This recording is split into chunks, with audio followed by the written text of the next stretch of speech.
নিজের উপার্জনের টাকা দিয়ে রায়ার জন্য শাড়ি কিনে উপহার দিল শ্রাবণ। হ্যাঁ বন্ধুরা, সম্পূর্ণটা জানতে ভিডিওটা প্রথম থেকে শেষ পর্যন্ত দেখতে থাকুন। ধারাবাহিকের শুরুতে দেখা যাচ্ছে শ্রাবণ এসে বিদ্যাকে বলছে যে দিদি শোন না, আমি না একটা শাড়ি কিনতে চাই, তাও কত টাকা দামের শাড়ি পাওয়া যায় মার্কেটে। বিদ্যা তো এবার শ্রাবণকে বলছে যে তুই যত টাকা দামের শাড়ি কিনতে চাস, যেমন ধর 20,000, 30,000, 50,000, 1 লাখ। শ্রাবণ তো এবার দামগুলো শুনে পুরো চমকে গেছে। বিদ্যাকে তুতলে তুতলে বলছে যে দেখ না, আমার কাছে অত টাকা নেই, আমার কাছে 400 টাকা আছে মাত্র। বিদ্যা তো সেটা শুনেই অবাক, বলছে যে 400 টাকা? কি বলছিস কি তুই? তোর ডেবিট কার্ড, ক্রেডিট কার্ড সেগুলো কোথায় গেল?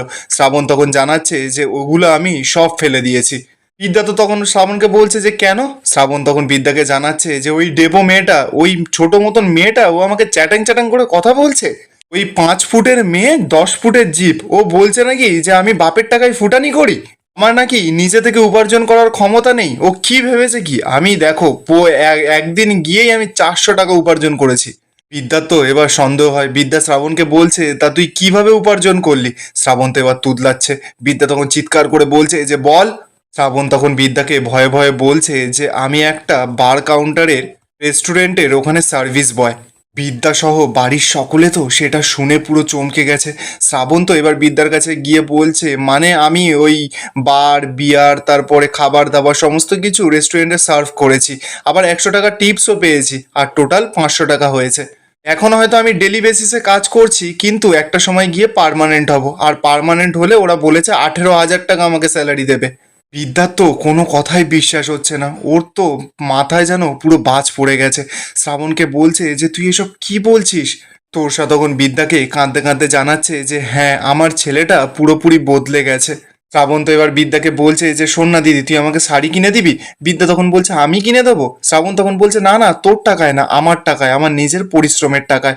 পিউ তো এবার শ্রাবণকে বলছে তা তুই কাকে দিবি শাড়িটা? শ্রাবণ তখন এবার গিয়ে পিউকে বলছে যে ওই ডেবো মেয়েটাকে, ওই মেয়েটার না খুব চ্যাটাং চ্যাটাং কথা, ওকেই দেবো আমি শাড়িটা, ওকেই দেবো। বিদ্যা তো এবার শ্রাবণকে জানাচ্ছে যে তুই তো তোর ডেলি বেসিসে টাকা, তুই তাই জন্য আজকের দিনটাও কাজ করে নে। রাজজিৎ তো এবার বিদ্যাকে বলছে যে কি বলছো কি তুমি বিদ্যা, ও একটা বার কোম্পানিতে কাজ করছে, তাও আবার সার্ভিস বয়। ওর সাথে এবার সেটা শুনে বলছে যে তাতে কি হয়েছে, আমার তো এই কাজে গর্ববোধ হচ্ছে, আমার নিজের ছেলেটা খেটে নিজে থেকে ইনকাম করছে। ওর সাথে এবার শ্রাবণকে বলছে যে 1,000 টাকায় না একটা ভালো শাড়ি হয়ে যাবে, তারপর তুই দিদিকে নিয়ে যাস, একটা পছন্দ করে শাড়ি কিনে নিস। শ্রাবণ তখন বলছে মা আমি জানি ওর নীল রঙে শাড়ি খুব পছন্দ, নীল রংটাই ওর পছন্দ। তা শ্রাবণ এবার বিদ্যার কাছে গিয়ে বলছে যে হ্যাঁ, আমি ওকে নীল রঙের একটা শাড়ি কিনে দেবো।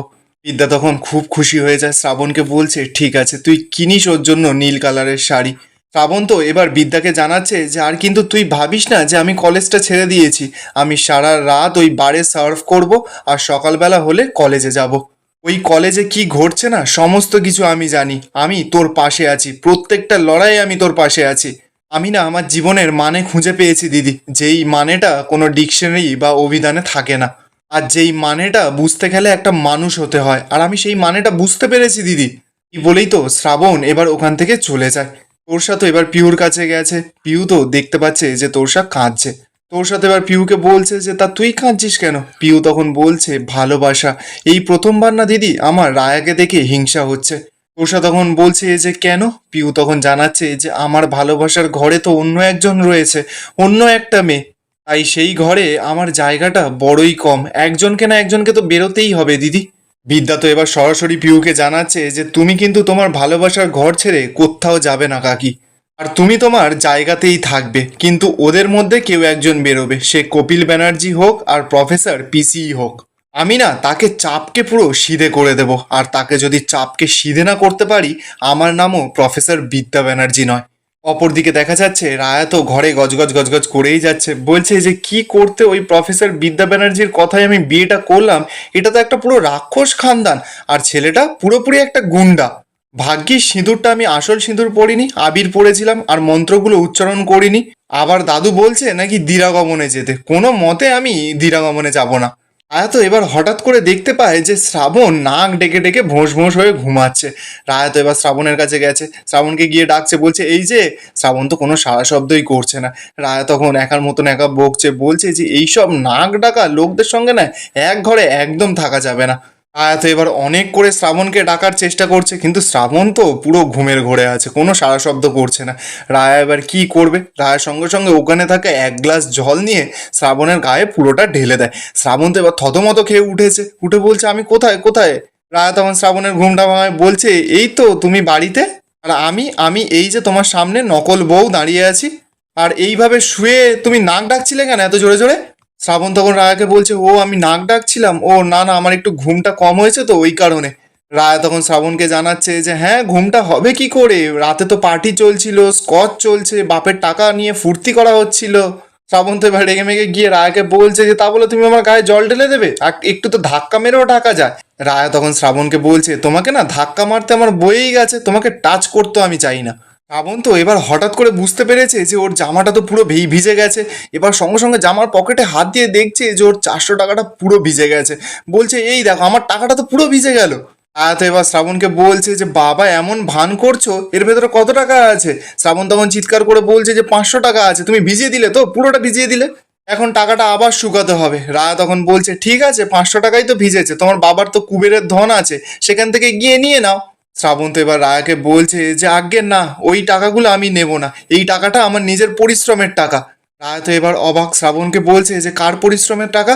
শ্রাবণ তখন বলছে সেটা না তুমি বুঝবে না, তার বোঝার জন্য না তোমার মাথার বুদ্ধি চাই, শুধু এই জিপটাই তো চলে সারাক্ষণ ধরে চ্যাটাং চ্যাটাং শুধু কথা। একটা ডেপো মেয়ে কোথাকারে। রায়া তো এবার রেগে যায়, বলছে আমি ডেপো মেয়ে? তা নিজে কি, নিজে একটা শয়তান ছেলে, মেয়েদের একটুও সম্মান করতে পারো না?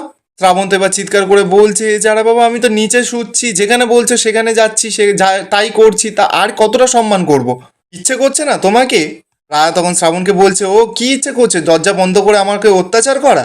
শ্রাবণ তখন রায়াকে বলছে আরে বাবা তুমি তো আমার বউ। রায়া তখন বলছে যে নিকুচি করেছে তোমার বউ। আর এই শোনো, কদিন পরে না দিরাগমনে যাচ্ছি, আর যদি দিরাগমনে গিয়ে ওখানে কোনো অসভ্যতামি করেছো না, তাহলে দেখবে তোমাকে না খুব মার মারবো। শ্রাবণ তো এদিকে রায়ার কোনো কথা পাত্তা না দিয়ে টাকাটাকে ফু দিয়ে বারবার করে শোকানোর চেষ্টা করছে। রায়া তো এবার ওখান থেকে চলে যাচ্ছিল। রায়া তখনই ঘুরে শ্রাবণকে জিজ্ঞাসা করছে যে কার পরিশ্রমের টাকা তো তুমি বললে? শ্রাবণ তখন রায়াকে জানাচ্ছে যে ছাড়ো তুমি এসব, তুমি এসবের মর্ম বুঝবে না। রায়া তখন বলছে যে কেন? শ্রাবণ তখন বলছে যে তোমার মনে এই ঘৃণা নিয়ে না এই 500 টাকাটার ব্যাপারটা তুমি জাজ করতে পারবে না। যাকগে ছাড়ো, আমি এখন এখান থেকে চলে যাচ্ছি, আর আমি ঘুমিয়ে পড়েছিলাম তার জন্য সরি। রায়া তখন বলছে বাবা তুমি কি বললে, সরি? তুমি আবার সরি বলতে পারো? শ্রাবণ তখন জানাচ্ছে যে এই শ্রাবণ না কি কি করতে পারে সেটা তুমি একদিন ঠিক বুঝতে পারবে, আর এই শ্রাবণই তোমার একদিন ক্লাস নেবে। এই বলেই তো শ্রাবণ ওখান থেকে চলে যায়। রায়ার তো এবার সন্দেহ হচ্ছে, বলছে যে 500 টাকা ভিজে গেছে বলে তো শ্রাবণ ব্যানার্জি এইভাবে রিয়াক্ট করার ছেলে নয়, তা কার পরিশ্রমের এই 500 টাকা? অপরদিকে দেখা যাচ্ছে কাশ্যপবাবু তো তোষাকে বলছে যে তুমি তোমার ওই মেয়েকে বোঝাও, ওর জন্য কিন্তু কলেজে আমার সমস্ত রেপুটেশন নষ্ট হয়ে যাচ্ছে, তাই বলছি ওকে ভালোভাবে বোঝাও। তোর সাথে এবার কাশ্যপবাবুকে বলছে তা তুমি বোঝাতে পারছো না, তুমি তো ওর বাবা। কাশ্যপবাবু তখন জানাচ্ছে যে না না, তুমি খুব ভালো করে জানো যে ও আমার কেউ হয় না, আর আমি না ওকে মেয়ে বলে কোনো মতেই মানি না। তোষা তখন বলছে তুমি মানো বা না মানো, পুরো আইন সমাজ সকলে তো জানে যে তুমি ওর বাবা। এবার না নিজে একটু হার মানো, এবার বিদ্যার সঙ্গে বসে একটু কথা বলো, কখনো কখনো জিততে গেলে না নিজেকে হারাতেও হয়। কাশ্যপবাবু তো এবার সরাসরি বলছে যে না আমি হারতে রাজি নই, তাও আবার ওই বিদ্যা ব্যানার্জির কাছে। কলেজে ও সকলকে তাতিয়ে তুলেছে আমাদের বিরুদ্ধে, কেউ পড়াশোনা কিচ্ছু হচ্ছে না কলেজে। ওর সাথে এবার কাশ্যপবাবুকে বলছে যে এটা তো স্বাভাবিক হওয়ারই কথা ছিল, তুমি একজন অধ্যাপিকাকে খুনি বানানোর চেষ্টা করেছো। আর এখানেই আজকের এপিসোডটা শেষ হয়ে যায়। আপনাদের কি মনে হচ্ছে, শ্রাবণ আর রায়ার প্রেম কি জমে উঠবে? কমেন্টে আপনাদের মতামত অবশ্যই জানাবেন, আর ভিডিওটা ভালো লেগে থাকলে চ্যানেলটা সাবস্ক্রাইব করে যাবেন।